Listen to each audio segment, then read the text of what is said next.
Hello guys, আসসালামু আলাইকুম। কেমন আছেন সুপ্রিয় দর্শক? এখন আমরা যে জায়গাটাতে দাঁড়িয়ে আছি এটা হচ্ছে সুনামগঞ্জের তাহিরপুর। আমরা সবাই এসেছিলাম টাঙ্গুয়ার হাওরে ভ্রমণ করতে, আর আজকে সবাই মিলে যাচ্ছি লাকমাছড়ার ঝিরি ঝর্ণার কাছে। আমাদের হাউস বোটটা তাহিরপুরে আছে, তো ওখান থেকে আমরা অটো দিয়ে সবাই চলে এলাম লাকমাছড়া ঝিরি ঝর্ণার কাছে। আমরা মোট 14 জন ছিলাম। তো পানি দেখে তো আপনাদের ভাইয়া আর আমি অনেক খুশি হয়ে যাই। আমাদের সাথে আমার খালা ছিল। প্রথমে খালাম্মা চলে গেল ঝিরি ঝর্ণার কাছে, তারপর এক এক করে সবাই যাচ্ছে। এই যে আমরাও যাব। এখানে আবার এক ধরনের বড় বড় চাকার গাড়ি চলে, এই গাড়িগুলো দিয়েও এই জায়গাগুলো ঘোরা যায়। তো আমরা আর গাড়িতে চড়ছি না, আমরা যাব পানিতে। ওই যে দেখেন দূরে কি সুন্দর পাহাড়, এই পাহাড়, আকাশ, পানি এগুলো দেখলে তো আমি তো এমনিতেই অনেক মুগ্ধ হয়ে যাই, আর এত কাছে এসে যখন দেখতে পাচ্ছি কি যে ভালো লাগছে বলে বোঝাতে পারছি না। এই তো আমরা যাচ্ছি এখন ঝর্ণার কাছে। ওই তো দূরে আমার খালা চলে গেছে, খালাতো ভাই বোনরাও চলে গেছে, আমি যাচ্ছি। আর যেতে যেতে অনেক আনন্দ ফিল করছি। আসলে পানি আমার এত ভালো লাগে, পানি দেখলে ভিজতে ইচ্ছে করে, না ভিজলে আমার মন ভরে না।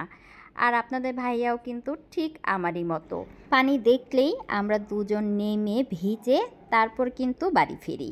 এই যে নামছি, প্রথমে ভেবেছিলাম একটু পা ভিজাবো, পা ভিজিয়ে পানির স্পর্শটা নিব। এই যে আমার খালাতো বোন, সে এসে কিন্তু পা ভিজিয়ে দাঁড়িয়ে আছে, সাথে আমার খালাও কিন্তু আছে। তো আমরা আস্তে আস্তে একটু দেরি করলাম। পানি দেখে এখন তো আমার গোসল করতে ইচ্ছে করছে। যদিও কিছুক্ষণ আগে আমরা টাঙ্গুয়ারে হাওরে সবাই মিলে গোসল করেছিলাম।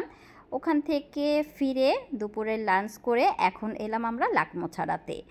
এই যে পানি, তো আপনাদের ভাইয়াও আমার সাথে চলে এলো।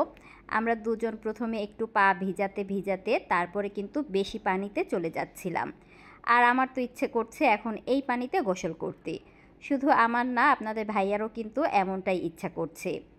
আর আমার কন্যারা কিন্তু ছবি তোলা নিয়ে ব্যস্ত, তারা পানির কাছে আসছে না, কারণ একটু আগে গোসল করেছে, তাই এখন কারোরই ভিজার ইচ্ছা নাই। আমার খালাম্মা, খালাতো ভাই বোন সবাই কিন্তু পা ভিজিয়ে দাঁড়িয়ে আছে, বেশি পানিতে নামতেছে না। কিন্তু আমি আর আপনাদের ভাইয়া একটু একটু করতে করতে পুরো অর্ধেকটাই ভিজে গেলাম।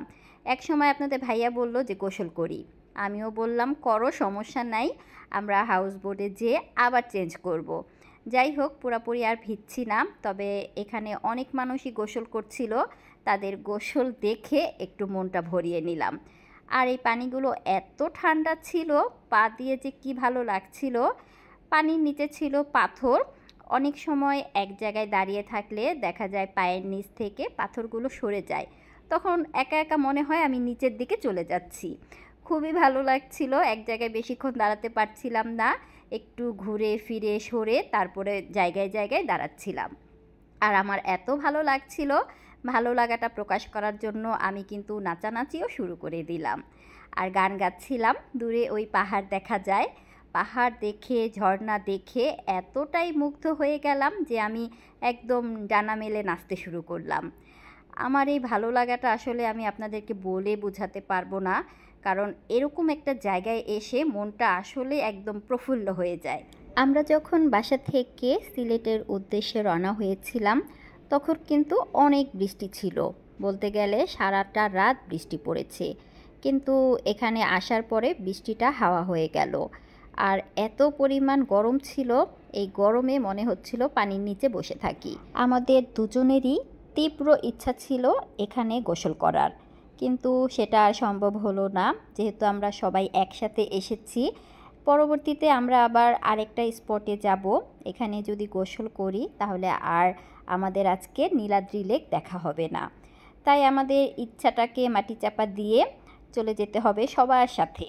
তো যেতে যেতে আপনাদের ভাইয়া একটু এই পানি দিয়ে হাত মুখ ধুলো, আমিও ধুয়েছিলাম আমার মুখটা।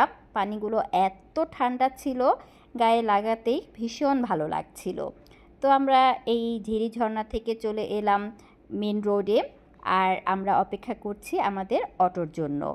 আমরা অটো রিজার্ভ করে এসেছিলাম, যেহেতু আমরা লোকজন বেশি ছিলাম তাই আমরা 2টা অটোতে এই লাকমুছাড়াতে এসেছিলাম। তো কিছুক্ষণ অপেক্ষা করার পর আমাদের অটো চলে এলো। এখন আমরা যাব পরবর্তী স্পট, সেটা হচ্ছে নীলাদ্রি লেকে। আমরা চলে এসেছি নীলাদ্রি লেকে। রিদি বায়না করলো সে কায়াকিং করবে। আমরা যখন টাঙ্গুয়ার হাওরের পানিতে গোসল করছিলাম তখন রিদি পায়ের নখে ব্যথা পেয়েছিল। সে একটা গাছে উঠতে চেয়েছিল আর সেখান থেকে পিছলে নখ উঠে গেল। তো রিদি আর অপু ওরা দুজন কায়াকিং করতে চলে গেল। আর আমি হাঁটতে হাঁটতে এই গরমে ভীষণ টায়ার্ড। আমার আর ইচ্ছে করছিল না নৌকাতে উঠি বা ঘোরাফেরা করি। আমি একটা জায়গায় বসেছিলাম। তো আপনাদের ভাইয়া বলল চলো এই টিলাগুলোর মধ্যে উপরে উঠে তারপরে চারোদিকের পরিবেশটা দেখি। যদিও ইচ্ছা ছিল না, টায়ার্ড, আর বাসা থেকে যাওয়ার সময় আমি খুব অসুস্থ ছিলাম। অসুস্থতা নিয়েই ঘুরতে গিয়েছিলাম। তো আপনাদের ভাইয়া আমাকে টেনে টেনে এই টিলার উপরে উঠালো। আর উপরে উঠে কিন্তু অনেক ভালো লাগছিল। উপর থেকে যখন আমি নীলাদ্রি লেক দেখছিলাম, চারোদিকের পাহাড় দেখছিলাম, অসম্ভব ভালো লাগছিল। আর তখন বলছিলাম আসলে এখানে না আসলে অনেক কিছুই মিস করতাম। যাই হোক, আমরা ঘুরে ঘুরে দেখছি আর এদিকে আমাদের বাচ্চা কাচ্চা তারা কিন্তু নৌকা ভ্রমণ করছে। আর এই নীলাদ্রি লেকের মধ্যে ছোট ছোট নৌকা, পরিবারের সবাইকে নিয়ে একসাথে উঠা যাবে না। তাই প্রথমে রিদি আর অপু একটা বোটে উঠেছিল, তারা নিজেরাই কায়াকিং করেছিল। আর এদিকে আমার খালাতো ভাই রোমান, তার বউ বিন্দু, রাহাকে এবং সাবাকে নিয়ে, তার 2টা বেবিকে নিয়ে সে আবার আরেকটা নৌকাতে উঠেছিল। তো সবাই এক এক করে নৌকায় চললো, কিন্তু আমার আর আপনাদের ভাইয়ার এখনও নৌকায় চড়া হয়নি। তো আপনাদের ভাইয়া বলল চলো সন্ধ্যা হয়ে যাচ্ছে একটু নৌকায় উঠি। আমিও প্রথমে অবশ্য বলছিলাম দরকার নাই, আমরা তো পানিতেই ঘুরছি, নৌকায় উঠতে হবে না। তো আপনাদের ভাইয়া বলার পরে একটা নৌকায় উঠলাম। উঠে আমরা নীলাদ্রি লেকটা ঘুরে ঘুরে দেখছিলাম। আসলে আমি প্রথমে উঠতে চাইনি, কিন্তু উঠার পরে বুঝতে পারলাম নীলাদ্রি লেকটা অনেক সুন্দর, যেটা কি না নৌকাতে না উঠলে বোঝা যায় না। নৌকায় ওঠার পরে চারদিকে দেখলাম পাহাড়, ছোট ছোট ঝর্ণা ছিল, তারপরে বড় বড় পাথর ছিল, আর ভিতরে কিছু স্পট ছিল যেগুলোতে নৌকা থেকে নেমে দেখার মতো কিছু জায়গা ছিল। তো এখনও মনে হচ্ছে নৌকাতে না উঠলেও হয়তো আমি অনেক কিছুই মিস করতাম। আমরা যখন নৌকাতে উঠেছিলাম তখন মাগরিবের অল্প সময় বাকি ছিল। আলো ছিল না, রোদ ছিল না, তবে প্রচণ্ড গরম ছিল। এত গরম ছিল যে আমি অস্থির হয়ে যাচ্ছিলাম আর একটু পরপরই নীলাদ্রি লেকের পানি দিয়ে মুখ ধুচ্ছিলাম। কিন্তু ভালো লাগছিল, ভীষণ ভালো লাগছিল। আপনাদের ভাইয়া যদি জোর করে আমাকে না উঠাতো নৌকাতে তাহলে আমি অনেক কিছু মিস করতাম। এই যে এত ভালো লাগাটা যেটা কিনা নৌকায় উঠে আমি পাচ্ছি, বা এত দূর থেকে ঘুরতে এসেছি, এসে যদি বসে থাকি তাহলে কিভাবে আমি এই সৌন্দর্যগুলো উপভোগ করতাম। আসলে বাসা থেকে যখন বের হয়েছিলাম তখন আমার জ্বর ছিল, আর সেজন্যই আসলে সব কিছুতে আগ্রহটা একটু কম ছিল।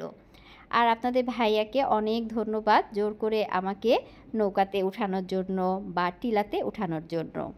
এই তো সন্ধ্যা হয়ে গেল, মাগরিবের আজান দিয়ে দিল, চারদিকটা অন্ধকার হয়ে গেল। অন্ধকারেও কিন্তু আকাশটা কি সুন্দর লাগছে, মনে হচ্ছে চিকিমিকি করছে, অনেক ভালো লাগছিল। কিন্তু সন্ধ্যা হয়ে গেছে, এখন আবার আমাদের সবাইকে হাউস বোটে ফিরে যেতে হবে। সবাই অলরেডি চলে গেছে, আমরাই সর্বশেষ। বলতে বলতে চলে এলাম হাউস বোটে। আজকে আমাদের হাউস বোটটা আর টাঙ্গুয়ার হাওরে চলবে না, যেহেতু রাত হয়ে গেছে, রাতের বেলা এখানেই থাকবে। এটা হচ্ছে তাহিরপুর। তো এখানে শুধু আমাদের হাউস বোটটা একা না, অনেকগুলো হাউস বোট আছে যেগুলো কিনা রাতে এখানেই থাকবে। তো রাতের বেলা আমরা কি করব, সবাই মিলে আমরা পিলো পাসিং খেলছি। আমরা এসেছিলাম এই ট্যুরে 14 জন, 14 জনের মধ্যে প্রায় 8-10 জনই কিন্তু খেলছিলাম। খেলতে খেলতে সবাই কিন্তু হেরে যাচ্ছি। আর আজকের খেলায় যারা বিজয়ী হবে তাদের জন্য কিন্তু আছে আকর্ষণীয় পুরস্কার। পুরস্কারটা কে পাবে আপনারা একটু ধৈর্য ধরে দেখেন, দেখতে পাবেন। খেলতে খেলতে সবার প্রথমেই কিন্তু আপনাদের ভাইয়া আউট হয়ে গিয়েছিল, তারপরে রাহা, তারপরে সাবা, তারপরে আমি, বিন্দু, সবাই আউট হয়ে গেছি। এখন বাকি আছে 3 জন, আমার খালাতো ভাইয়ের ছেলে তুহা, রিদি আর খালাতো বোনের হাজবেন্ড সজল। এদের মধ্যেই আজকে বিজয়ী হবে ফার্স্ট, সেকেন্ড এবং থার্ড। এই তো আমরা থার্ড বিজয়ী পেয়ে গেছি। তুহা হচ্ছে আজকের থার্ড বিজয়ী, আর তুহার জন্য আছে আকর্ষণীয় পুরস্কার। দেখা যাক তুহা কি পেয়েছে আজকের তৃতীয় স্থান অধিকার করে। এই তো তুহার গিফট, একটা চুষনি। তবে শর্ত ছিল যে যেটা গিফট পাবে বা পুরস্কার পাবে সেটা অবশ্যই তাকে ট্রায়াল দিতে হবে। তো তুহা খাচ্ছে, আমরা এনজয় করছি। আবার চলছে আমাদের পরবর্তী খেলা। এখন ফার্স্ট এবং সেকেন্ড নির্বাচিত করা হবে সজল এবং রিদির মধ্যে।